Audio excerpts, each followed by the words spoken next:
প্রভু যিশুর উপর বিশ্বাস করলে আমাদের জীবনে কি ঘটতে পারে, আজ সে বিষয় নিয়ে আলোচনা করব। গল্পের মাধ্যমে বোঝানোর চেষ্টা করব। প্রভুর শান্তি সকলের মাঝে বিরাজ করুন। আজকের গল্পের বিষয়বস্তু নেওয়া হয়েছে পবিত্র বাইবেলের লূক লিখিত সুসমাচারের 8 অধ্যায় 40 থেকে 43 পদ।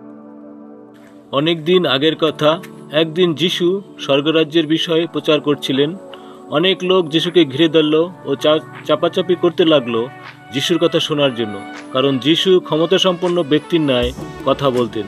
তিনি অনেক অসুস্থ লোককে, অন্ধ, বোবা, বধিরকে সুস্থ করলেন। যিশু অন্য পরে ফিরে যাবার পর সেখানকার লোকেরা তাকে খুশি মনে গ্রহণ করল, কারণ তারা তার জন্য অপেক্ষা করছিল। পরে জাইর নামের সমাজ ঘরের একজন নেতা এসে যিশুর পায়ের উপর পড়লেন।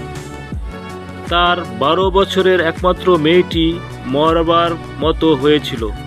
তাই তিনি যিশুকে তার বাড়িতে আসবার জন্য আপত্তি মিনতি করতে লাগলেন।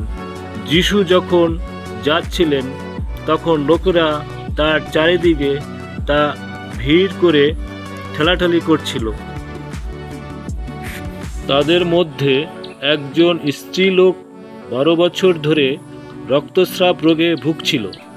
ডাক্তারদের পিছনে সে তার সব কিছুই খরচ করছিল, কিন্তু কেউই তাকে ভালো করতে পারেনি। সে পিছনের দিক থেকে যিশুর কাছে এসে তার চাদরের ঝালটা ছুঁল, আর তখনই তার রক্তস্রাব বন্ধ হলো। তখন যিশু বললেন, কে আমাকে ছুঁল? সবাই অস্বীকার করে পড়লে পর পিতর ও তার সঙ্গীরা যিশুকে বললেন, প্রভু, লোকেরা আপনার চারপাশে চাপাচাপি করে আপনার উপর পড়ছে। তবুও যিশু বললেন, আমি জানি কেউ আমাকে ছুঁয়েছে, কারণ আমি বুঝতে পারলাম আমার মধ্য থেকে শক্তি বের হলো।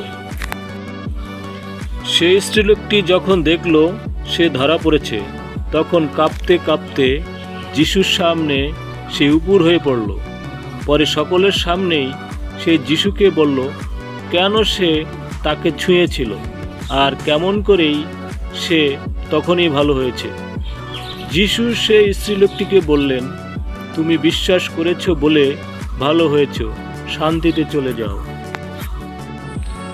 এই মহিলা 12 বছর ধরে শুধু শারীরিক নয়, মানসিক ও সামাজিকভাবে ভেঙে পড়েছিলেন। কেউ তার পাশে ছিল না, কিন্তু যিশুকে বিশ্বাস করে যখন তিনি কাপড় ছুঁলেন, তখন শুধু তার শরীর নয়, তার ভেতরের বিশ্বাস, সাহস ও সম্মান ফিরে এলো। অনেকে যিশুকে ছুঁয়েছিল, কিন্তু একমাত্র সেই মহিলা তার বিশ্বাস দিয়ে ছুঁয়েছিলেন, আর সেই ছোঁয়াতেই পরিবর্তন এলো। যিশুকে শুধু জানলেই হবে না, বিশ্বাস ও হৃদয় দিয়ে গ্রহণ করতে হবে, তবেই পরিবর্তন আসবে। 12 বছর ধরে চলা যন্ত্রণা এক মুহূর্তেই শেষ হলো। আমাদের সারা জীবনের চলা দুঃখ, কষ্ট, ব্যথা, বেদনা যিশুর ছোঁয়াতে শেষ হয়ে যায়। যিশু আমাদের পরিচয় নূতন করে দেন। সমাজ এই নারীকে অসুচি বলেছিল, ছুঁতে মানা করেছিল, কিন্তু যিশু তাকে বললেন, কন্যা, তোমার বিশ্বাস তোমাকে সুস্থ করেছে।